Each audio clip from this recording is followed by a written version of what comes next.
Welcome to Primarily 2020, the podcast all about the politics, policies, and personalities of the 2020 Democratic primary. I'm your host, Karin Robinson. This week on the podcast, I am super excited to be able to answer the question that I know all of my listeners are on tenterhooks to find out, which is Trump going to win re-election in 2020? I've got Rachel Bitecofer from the Wason Center for Public Policy. She is going to share with me the findings from her model, understanding how the race is working. Really, really interesting and fun conversation. So stay tuned for that. It was fabulous. I thoroughly enjoyed talking to Rachel. But first, just a really quick news roundup. It has been a very busy week in primary world. First of all, we had our fundraising numbers for quarter two drop. The big news there, which was perhaps quite surprising and interesting to note, was that the big winner was South Bend Mayor Pete Buttigieg, who had a fabulous quarter, raising the most money, $24.8 million, followed closely by Joe Biden at $21.5 million. Elizabeth Warren had a really strong fundraising quarter at $19 million. Bernie Sanders just under that, raising $18 million, and then Harris just below Sanders with $12 million. So below that, nobody raised anything in the tens of millions beyond that, as far as we know so far. There's a few candidates that haven't announced yet, but really interesting to see that fundraising number. I, in particular, will be looking at Kamala Harris's number because there have been problems for raising money for minority African-American candidates in the past. Harris obviously had a really strong performance at the debate, which I'm sure propelled some of her numbers up, but still not up into kind of Elizabeth Warren or Buttigieg territory. It will be really interesting to see if she's able to pull in an even stronger number in the next quarter. So I'll be watching that really closely, as well as to see whether Buttigieg is able to maintain that strong fundraising performance, even though he's been kind of leveled off in the polls. We've got a whole bunch of announcement news this week. First of all, the election has its first official dropout. Eric Swalwell is out of the race. Goodbye, Eric. We hardly knew you. I think Swalwell was hoping that he would be able to have a big moment in the first debate and parlay that into increased support. He did have a moment in the first debate when he challenged Joe Biden, suggesting that it was time for him to pass the torch, but nobody really paid much attention to that. It was vastly overshadowed by Kamala Harris's also Biden directed big moment in that same debate, and he may simply have concluded that there's no path forward to him. But don't worry, we lose one guy, we add one straight white guy, we add two more. Tom Steyer is running for president, or looks like he's going to run for president. Steyer is the billionaire who is most famous in Democratic circles previously for running a pro-impeachment campaign. I got to be honest, that to me looks suspiciously like he was using it as an email address gathering campaign or exercise ahead of this announcement. He previously said that he was not running for president. He now says he is. So I guess welcome to the race, Tom Steyer. Also announced, and I think he announced last week, but I missed it because who knew? But also, it turns out Joe Sestak has announced that he's running for president. Now, if that name doesn't mean anything to you, it's probably because you're younger than I am. I do remember Joe Sestak, who is a former admiral. He ran in Pennsylvania against Arlen Specter in the Democratic primary there, and he won. So defeated Specter, who was a party switcher from the Republican Party, defeated him in the primary, and then lost in the general election to Pat Toomey, which is why Pat Toomey, the Republican, is currently still the senator for one of the senators from Pennsylvania. He tried to run again, lost in the primary the second time around. So a Pennsylvania losing candidate is basically where he's at with that. Other news, it's been a busy week. Amy McGrath has announced that she's running for the Kentucky Senate race against Mitch McConnell. She raised $2.5 million after putting out a very strong announcement video and promptly kicked off a big debate about whether or not she has any chance of winning in the staunchly Republican state of Kentucky. What I think about that, so it's interesting. I think there's two things. First of all, she has a very slim chance of winning, but I think she has a fantastic chance of running a strong campaign and coming close. And I think coming close against the current majority leader in the Senate would already be a bit of a win for the Democrats at a national level. So people will be watching that race very carefully. McGrath is a strong candidate, narrowly losing a House race in Kentucky in the last primary. In other news, CNN has announced new rules for the next debate, which is coming up at the end of this month. So just to keep you posted on what those rules are, they're kind of a lot of similarities from the previous system, but one of the things that I think was interesting is they've noted that there will be no show of hands or one word down the line questions. You remember that some of the big moments in the last debate was people being asked to raise their hand if they support a particular policy. I don't think it's very informing, and there seemed to be a lot of confusion about kind of how the questions were phrased. CNN are not going to do that in future. Candidate moderator questions will remain on the screen so people know what they're responding to. Candidates attacked by name will be given an opportunity to respond. And candidates who consistently interrupt will have their time reduced when they come to officially answer the questions. So clearly CNN are trying to get some control over the debate process. So good luck to them for that. And finally, Republican House member Justin Amash Amash, I'm not sure how it's pronounced anyway, has decided to leave the Republican Party. He has declared himself an independent after taking backlash for calling for the impeachment of Donald Trump. He is the only then Republican to do so. And basically, I guess we're back to a situation where there are no Republicans calling for accountability for the president.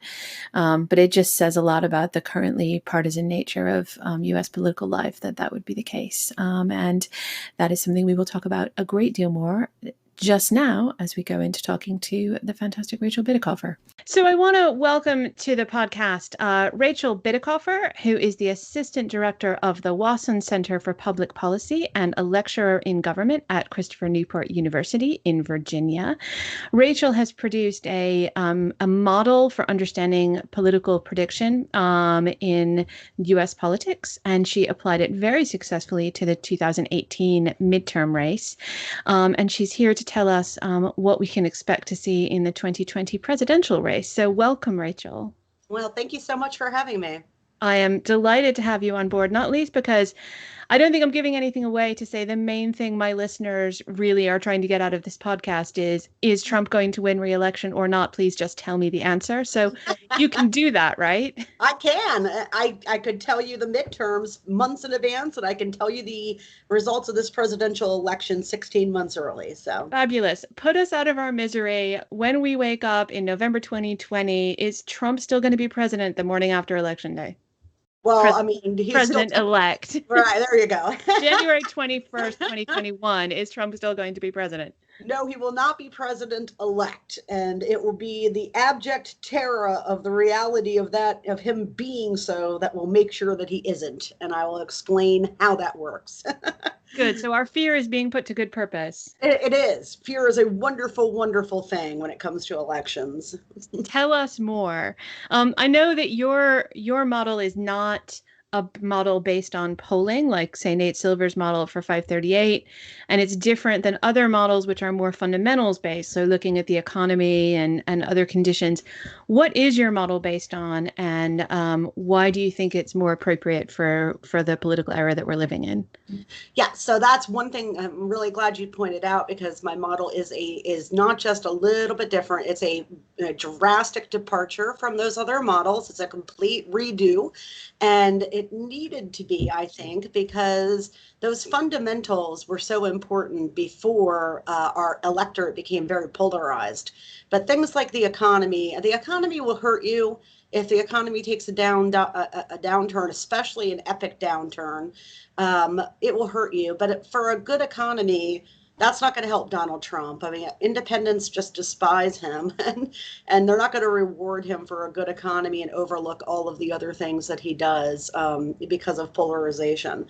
So the reliance on those fundamentals, incumbency, and economic stuff, have weakened over time, and there's been some analyses that have backed that up empirically. It's something I was theorizing, and I've seen some data now that actually backs that up. But my argument was, let's take a different approach, a polls-free approach, and we know we've got all of these groups in America that we know how they're voting with pretty good reliability. Then we should be able to take a look at the landscape at the district in the terms of the midterms, or state level in terms of this 2020 election, and anticipate, especially with Democrats being terrified, where these big surges from the blue wave are going to come from, and where they're going to have a massive impact on Democratic Party vote share. And that's what I did in 2018. It allowed me to identify at a time period where the Nate Silvers of the world were having serious debates about whether Democrats could pick up 23 seats to take control of the House and return the speaker gavel to Nancy Pelosi. I come sweeping out of nowhere and said, no, you guys are all undercutting it big time. It's going to be like 40 seats. And it was 42. Yeah, and this is where they're going to be because of all of these, highly big populations of college educated voters who are realigning to the Democrats, and diverse populations. And so my model is based on two things really. It's based on partisanship as a member of as a measure of polarization, and it's based on demographics, particularly college education, but also diversity.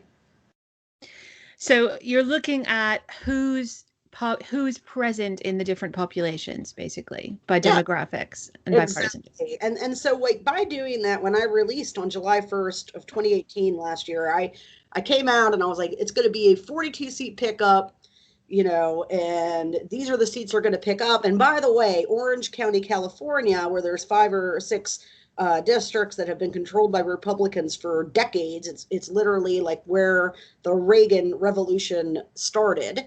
Those are all flipping to Democrats. And, I got a lot of pushback. I mean, people were like, you're crazy.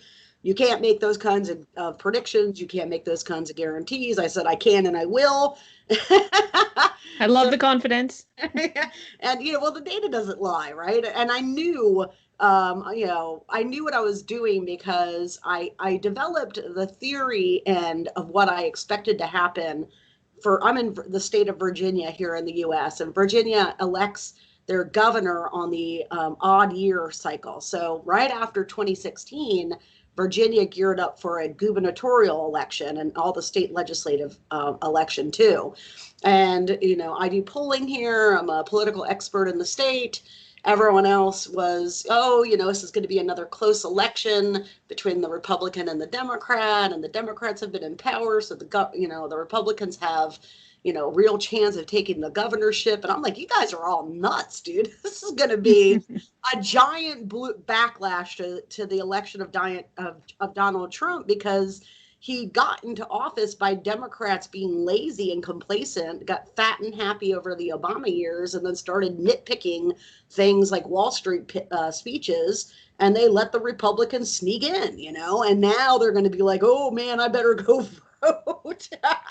And that's exactly what happened. I mean, the governor's election here, it was a rout. It was a 9-point rout, and It also flipped 15 seats in the House of Delegates, a feat that no one would have thought possible. And so I went back to quantify like where and what could I empirically find evidence of this. And I thought it's college education and the partisanship of the districts that matter. And sure enough, my model picked that up. And so I took that, used it to make predictions about the 2018 midterms, and it worked quite well. So, I've turned it to 2020. Okay, so that was 2018 and 2017. Well done. 2020, instead of looking at congressional races, I mean, we are still looking at congressional races, but in addition to that, for the purposes of the presidential election, we're looking at basically state by state electoral college votes. Obviously, Trump won in 2016 with very, very close votes in Wisconsin, Pennsylvania, and Michigan. What are you seeing in the demographic and partisanship data for those three states for the next presidential race? Yeah, so we'll be talking a little bit later about some media narratives and media narratives. The more I get into political analysis, the more I find that media narratives are wrong. One of the more wrong media narratives that are prevailing is how Trump won the Midwest, right? It's described in the media as this triumph of populism and, this movement of voters over to Trump because he ran, because Hillary was a terrible candidate and he ran on this economic populist message and he moved all these white working class voters into his camp and these Obama Trump voters, swept him into victory. Well, in Ohio, that empirically you can see evidence for that story, but outside of Ohio, that's not what happened. I mean, that's just literally not what the data says happened. What happened instead was that liberal progressives were disenchanted with Clinton, and so they showed up and the ones that showed up cast protest ballots circa 2000 in Florida, and they voted for Bernie Sanders as a write-in, or they voted for Jill Stein, the Green Party candidate, or they voted for Gary Johnson because he wanted to legalize pot, and mostly he just wasn't Hillary. A lot of these individuals were men, male independents, young millennial male independents. And, in Wisconsin, like in the polarized era since like the 2000 election, the normal rate of protest balloting is about 1.5% of the electorate. Mm-hmm. In Wisconsin, it was over 6% of the ballots cast in 2016. And that's an election that came down to less than 1% between Clinton and Trump. And of course, you had some never Trump Republicans doing the same thing on the other side. They didn't vote for Trump, but the data suggests in my book that the preponderance of these people probably would have cast ballots for Hillary Clinton.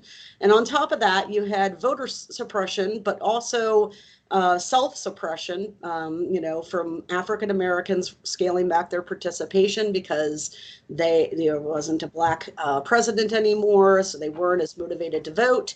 The Clinton team failed to understand the role of base turnout that we're going to talk about, hopefully in the second half of this interview. Mm-hmm. And they didn't pick a running mate to help kind of bring in those disaffected progressives. Instead, they picked a moderate that they hoped would appeal foolishly to independents and moderate Republicans, which of course totally failed.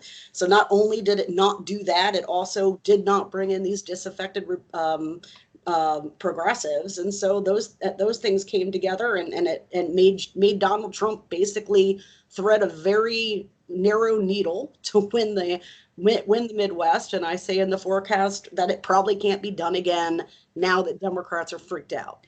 You talked about the relatively low number of disaffected Republicans who switched party. That's actually an important part of your thinking around this, isn't it? You talk a lot about negative partisanship and the kind of very, very small number of people who actually switch party. What is that? Why is that the case? And why does that seem to be increasingly the case in US politics? Oh, yeah. Number one, I mean, partisans don't switch parties. I mean, there might be some, and I hang out with these guys, some highly intellectual DC think tank, people like Tom Nichols who have left the GOP over this. But by and large, your rank and file Republican voter has not left the Republican Party over Trump. Okay. The people that are moving are what we call pure independents. They're generally low interest voters. They don't follow politics a lot. They don't have a lot of ideological passion. That's why they're independents. And, they swing back and forth. Under my model, they swing back and forth basically against the party in power. So they swing against Clinton because she was a Democrat and towards Mm-hmm. Trump because he was change. These guys are the most imagistically, I guess, sensitive type voters, like, oh, I'm going to bring you change. Oh, good. I like change because I've had this and it sucks and I want change, right? My expectation is that in 2020, they'll swing back towards the Democrats because now they've had 4 years of Trump and they don't like that. It's not doing anything for them. It never does anything for them, right? So, we call these guys, I mean, the way the media talks about them is as if they are party switchers, but they're not. And people who are partisan do not switch because they have these passions. And, we have become so stridently tribal about the things that we care about. So ultimately, a lot of these moderate Republicans, even today, who are like, oh, maybe I won't vote for Trump again. Well, they were saying the same things, at this point in the Republican primary in 2016, but come election day, there's no evidence in the exit poll data or any of the polling I've analyzed that these people ended up casting votes for Democrats. Right. They ultimately got treated with campaign literature that reminded them why they're Republicans. It reminded them why it mattered to have a Republican president so they could control the court, things like that. And ultimately, they cast those votes for Trump, even if they felt uncomfortable with him as a person. Right. So, and as I understand it, from all the political science I've looked at, the number of true independents, such as the ones you're talking about, the genuine people who are not party switchers, but just independent-minded people who switch back and forth, they're a very small part of the electorate, even a small part of the people who describe themselves as independents. Yeah. It's about 10 to 12% of the electorate. Yeah. Okay. So, it's enough to make a difference, but it's not a huge block. Right. And then throughout the entire length of the polarized era, in any given election, somewhere between 10 and 5% of the other party's voters will vote for the other party's candidate. And that's the norm, amount. So we always have about 10% of Democrats vote for the Republican candidate in a Senate race. And you always have about 10% of Republicans vote for a Democrat in a Senate race, right? So when I'm looking at data, I need to see numbers above 10, ideally significantly above 10, but it's so rare to see anything above 10 that Arizona in 2018, Sinema there pulled about 12% of the Republican vote. So, and that's only 2 points above 10, but it's actually notable. You know what I mean? Because it's actual Republican partisans, she won a higher proportion. She won 2 points higher than normal, and it's such a standard amount that a 2-point deviation is meaningful. I know it means something. That's really interesting, considering that the candidate she was running against, McSally, is running again for the next Arizona Senate race. Yeah. And I don't have data for this right now. I'm trying to find some way to quantify it. But unfortunately, I need survey data that also asks about John McCain, right? Mm-hmm. My expectation is that 2-point bump are Republicans that were really, really, really big fans of John McCain. Mm-hmm. And hold a grudge against Trump and the Republican Party for what they've done to McCain. Interesting. Yeah.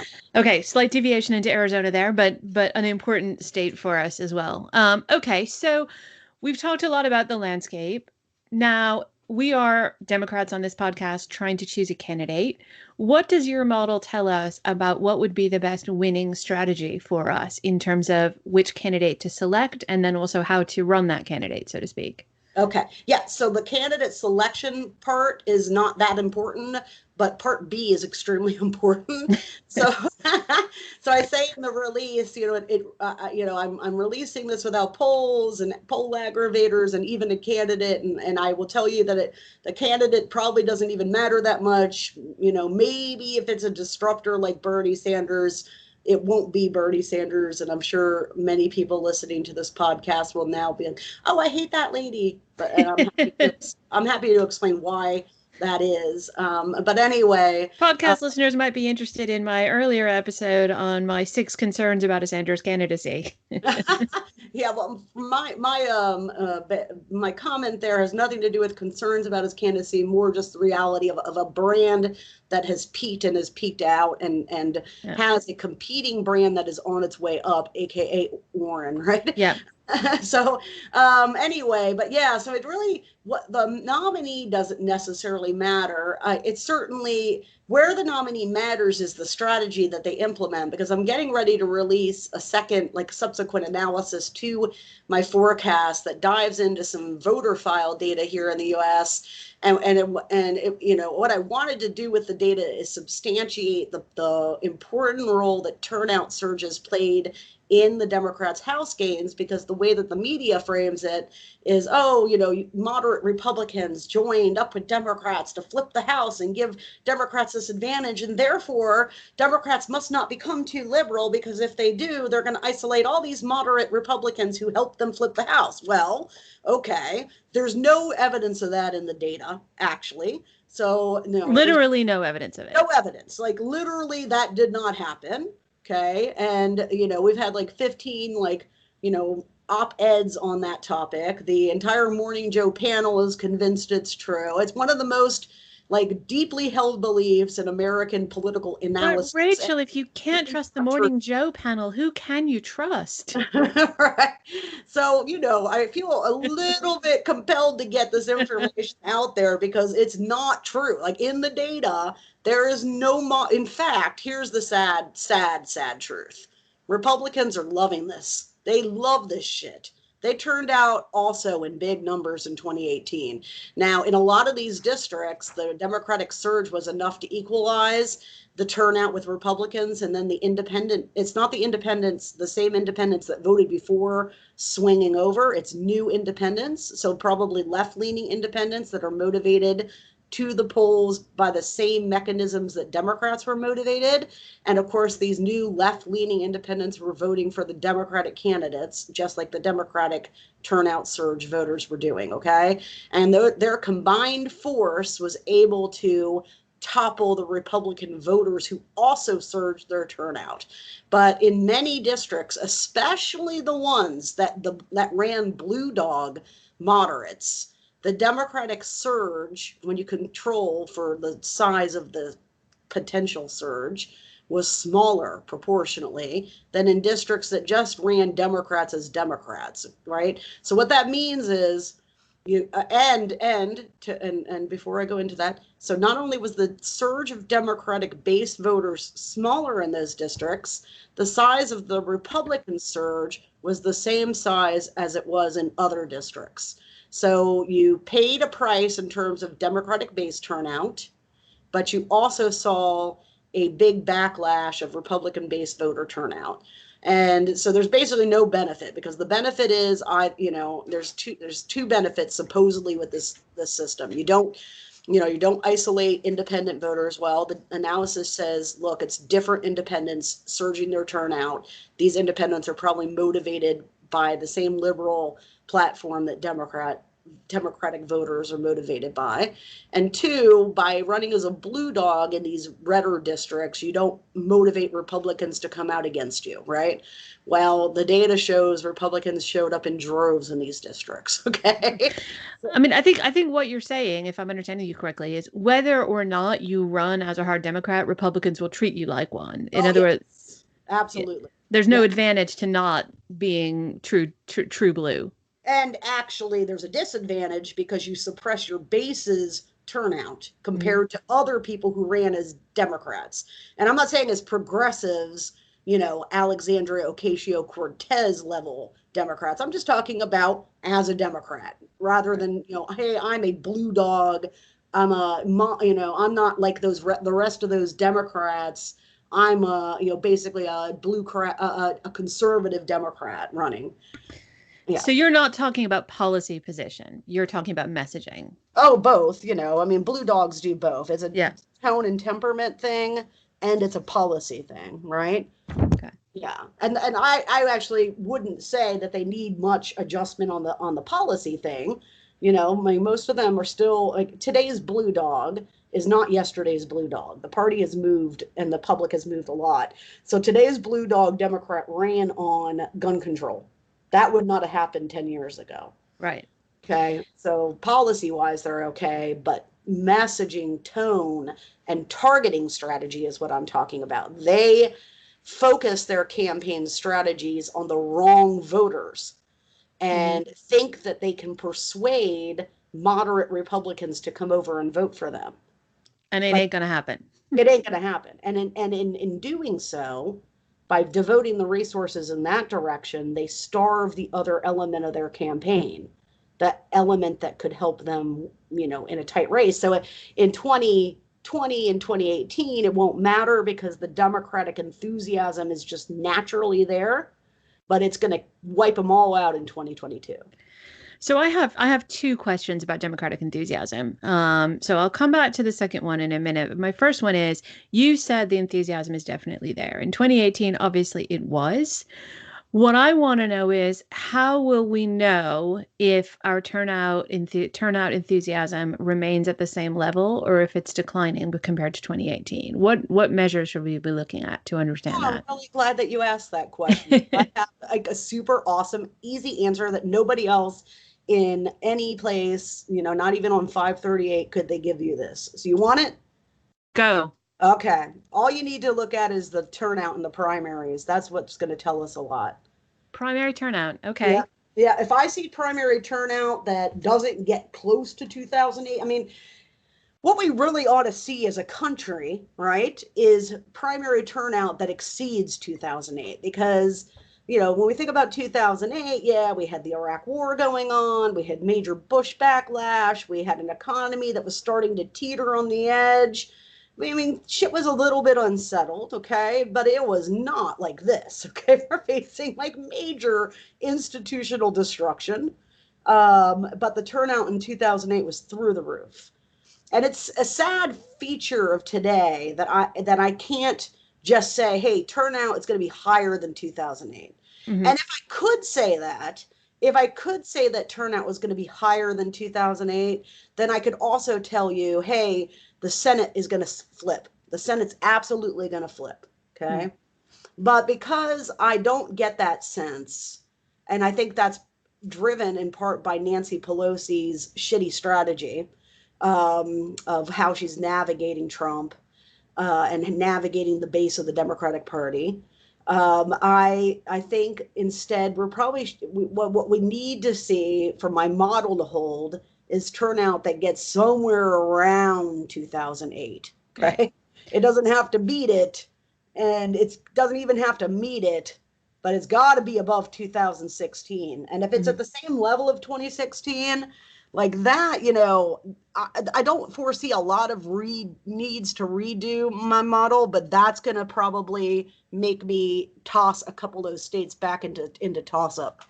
Okay, so that's interesting. So 2008 is our kind of benchmark. We're looking to do better than that in terms of participation in the primary, which makes sense to me also because there's a really strong evidence that suggests people who participate in the primary are more likely than to then vote in the general election as well. So increasing primary participation has get out the vote implications anyway.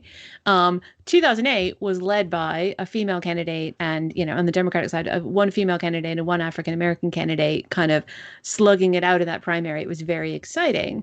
So I want to come back to your statement about candidate selection, because you said it doesn't make a difference who you choose, but I'm just curious if you think, given a lot of what you're talking about is a strategy that's led by base enthusiasm and exciting constituencies, would there be electoral advantages to us in preferring perhaps a female or a minority candidate? Yeah. Like if I was to assume a different doctor title and go into the type that write prescriptions, that's what I would tell you guys need to do. You need to have Harris somewhere on that ticket. Okay. You need to have Kamala on that ticket, either as the nominee or as the VP, because she is a female woman of color, and she will drive up turnout of female women of color all across the country.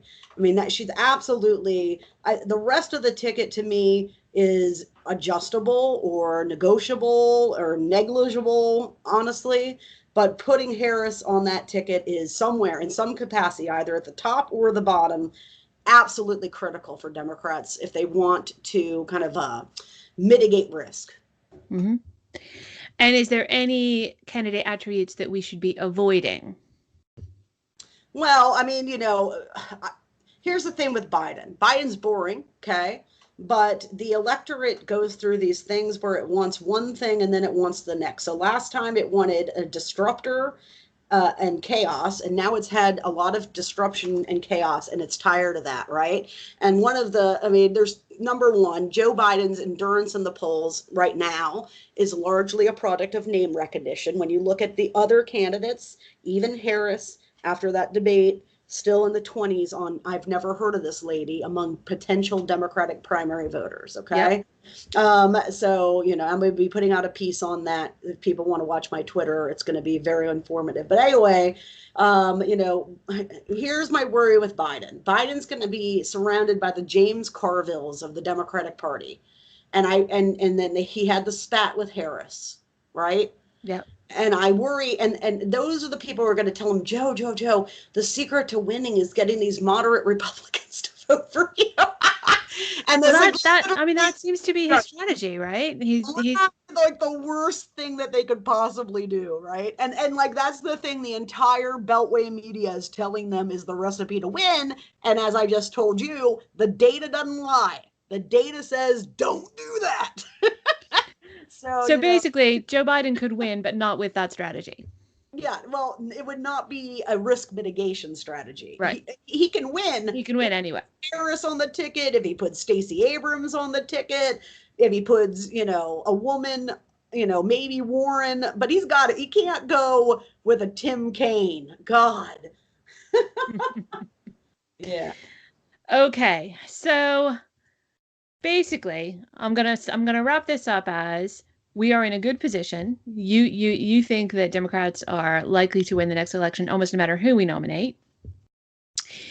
But we can be smart about it and maximize our advantage by doing the things that will make our voters more likely to vote than not. Exactly. And you know what also, I mean, you need those Senate seats, right? Yeah. You absolutely need those Senate seats if you want to do anything with the power. Yeah. So I guess the only final question and the only like nagging anxiety that I have as well, you alluded to this earlier, is voter suppression. And obviously you talked about the fact in Wisconsin and Michigan and Pennsylvania that our base vote was down in 2016, and you talked about that as perhaps, you know, self-suppression, but some of it was actual suppression. Oh yes, definitely. Yes. And you know that unlike enthusiasm gap is not something that's going to be better in 2020 than it was in 2016. In fact, it might be worse in some places. Yes, definitely. Yeah. So I guess it's just to what extent do we need to factor that in? Absolutely need to factor that in, and you've got to factor in the propaganda that worked really well for the Russians. It's going to be picked up by the GOP and used, you know, especially the suppression stuff, and the progressives are going to be targeted extensively, the Bernie people. So if you're a Bernie Sanders fan, please learn to love Elizabeth Warren, and in the short term, and then in the long term, learn to just love not living in Donald Trump's America, because you're going to get targeted by, you know, these GOP bots, not just the Russians this time. Yeah. And that stuff worked out really great. I mean, the thing with the GOP that I really admire, because I'm a person that can admire evil things, is their campaign operation is just an absolute. It's just first rate. I mean, they know how to make people vote, and they are going to turn out their voters top notch here in Virginia in 2019 and also in 2020. So, you know, and they are willing to play the game to win, whereas Democrats have not yet adapted to the new reality that we live in. So.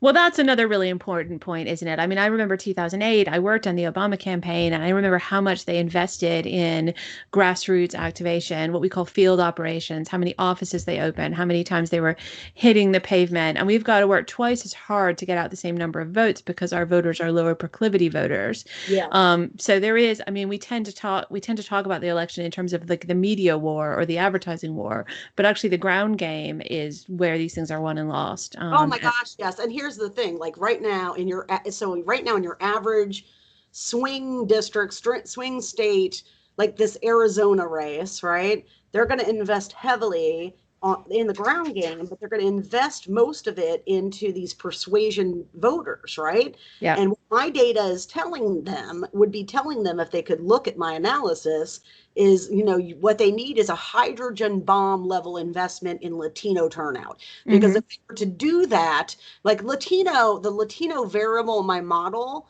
does not reach significance.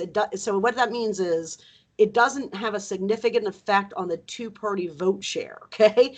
And it should, because it's so slanted in favor of Democrats. But the reason why is that they don't turn out that component of the vote enough. And it's because they've been nothing but like, side investment into it. Florida, Texas, Arizona, even in places like Georgia, that's the heart of the Democratic pathway to victory, is finding those Democratic voters and investing on that base level turnout. And instead, they're convinced that they can win this heart and mind argument, where my data just says, look, you are turning out different independents. Those are the people that are voting for you, not the old ones. Okay. Yeah.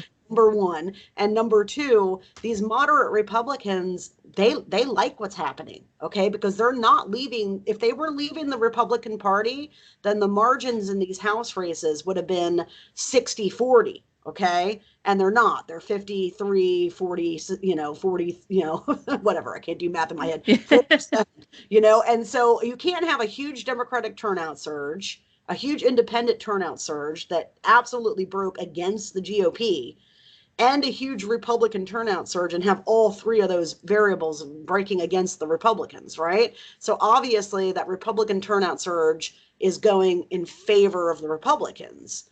So they like what they're getting. And you're Yeah. not going to convince them to vote against Trump. They're loving it. Yeah. And we're not. So, let's make not loving it our linchpin. That will be the key. Yes, Not loving it. not loving it. There you go. Great. Rachel, thank you for that. Do you want to stick around a few minutes and we'll play the gut check game? I will not leave without getting to play. Fabulous. Great. So for new podcast listeners, I have in front of me my trusty Red Sox baseball cap, into which I have placed slips of paper containing things. Typically, this is things overheard on the campaign trail. This week, I've decided to put in place some media narratives that I've heard expressed in one form or another. So these are not direct quotes; they're just things that keep coming through that I've crystallized. And I'm going to pull one out of the hat and ask Rachel and myself to react to them. So the first one, this is a really good one that just touches on what we were just talking about.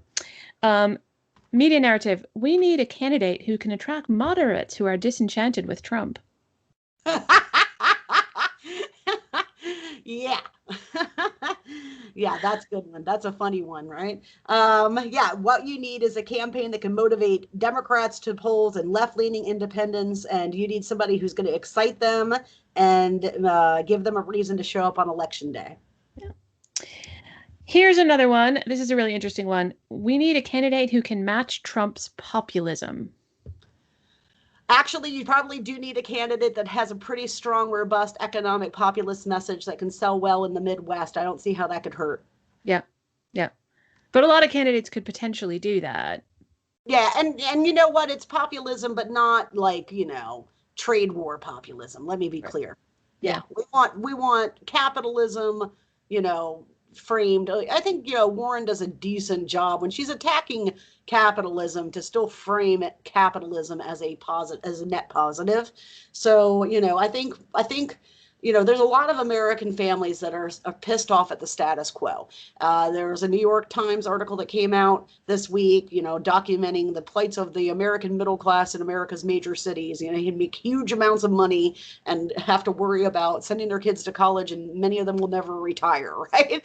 That's it's not just a message that resonates with people earning under 50K coming from blue collar households. People understand that the economic system isn't working for them. So, you don't need to go full, economic populist, but I think you do need to have a message that is talking about some change to the economy. Yeah. Yeah, I tend to agree with that. And I think especially when we look to the Midwest, which is where I think a lot of the Yes. attention is focused, people Yeah. forget there is a real prairie populism strain to American politics, which has been kind of around for a long time and is quite different than Trumpian populism, but is a really powerful electoral force in a lot of those places that can be maybe activated again if we start talking in those terms. Yeah, and to tell you the truth, I mean, that's a pretty common feature of American presidential politics in the Midwest. It's always been that. I think prairie populism is a pretty good way to put it. So, Yeah.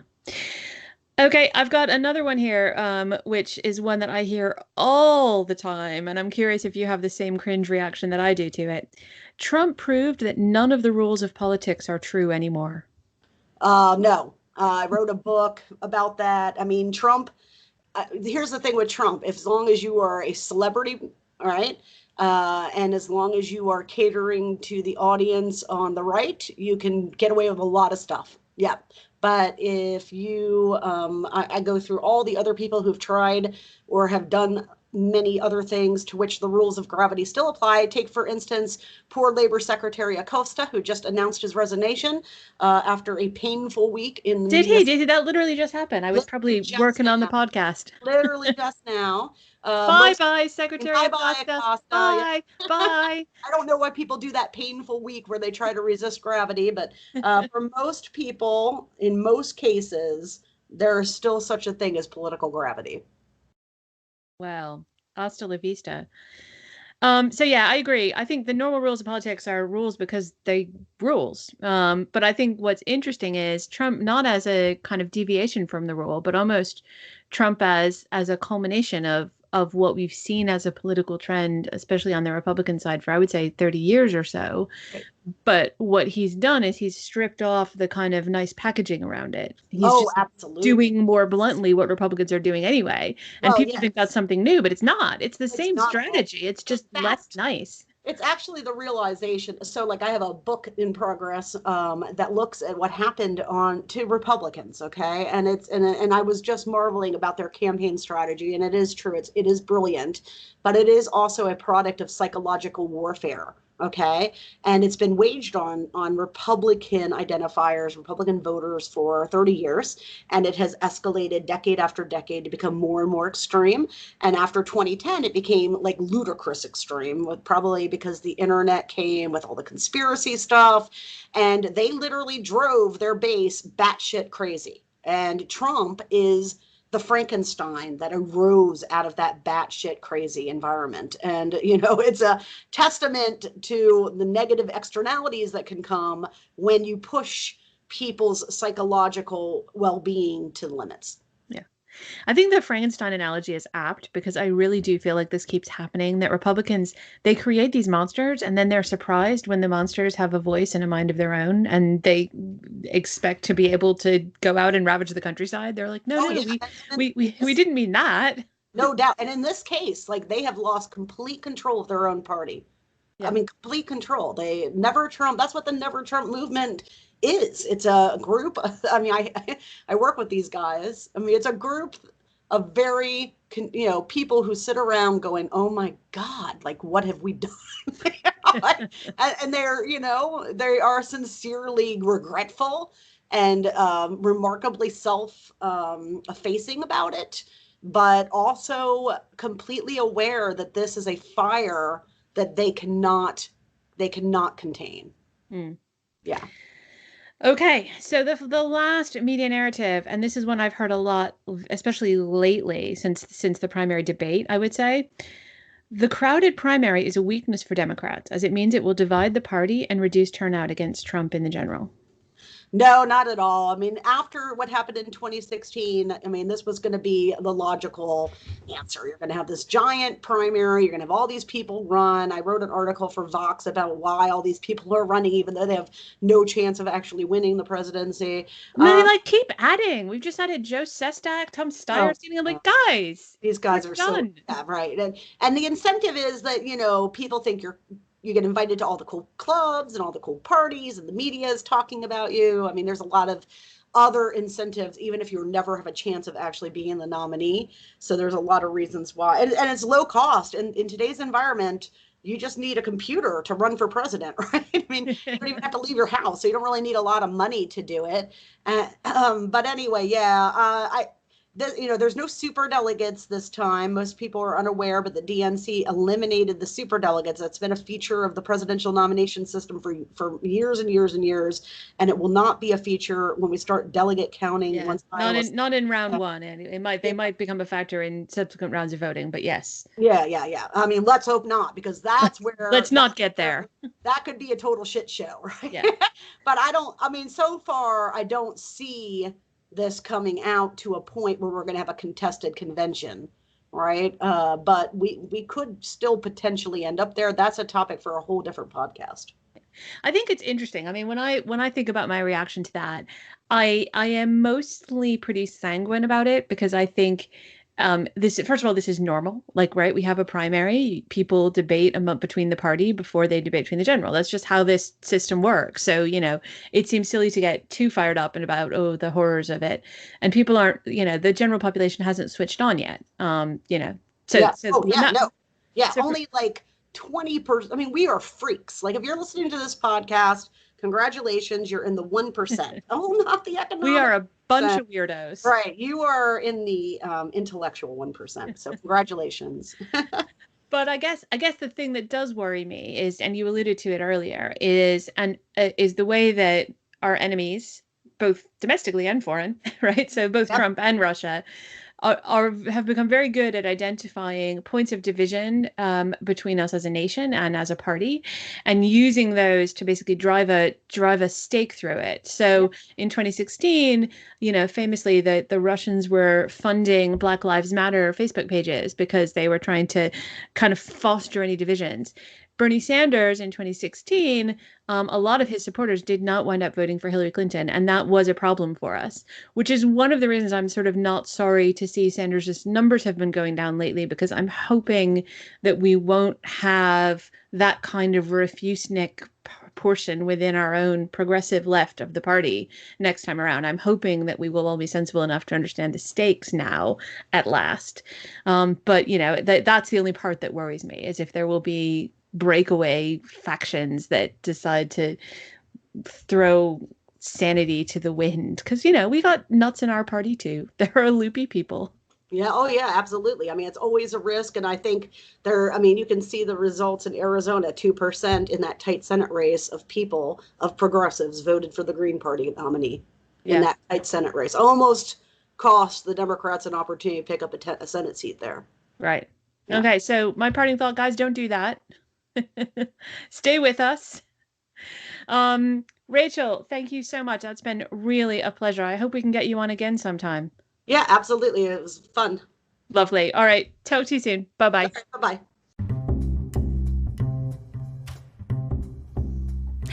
And that's it. As always, you can find me on Twitter at KarinJR. That's at KarinJR on Twitter. If you are an American voter who has not yet requested your absentee ballot or registered to vote for this year's election, you can do so by going to vote.org if you're an American back in the USA, or if you're an American abroad like myself, you can go to votefromabroad.org. Thank you so much for listening, and I will see you next week. Remember, new episodes every Friday. Talk to you soon.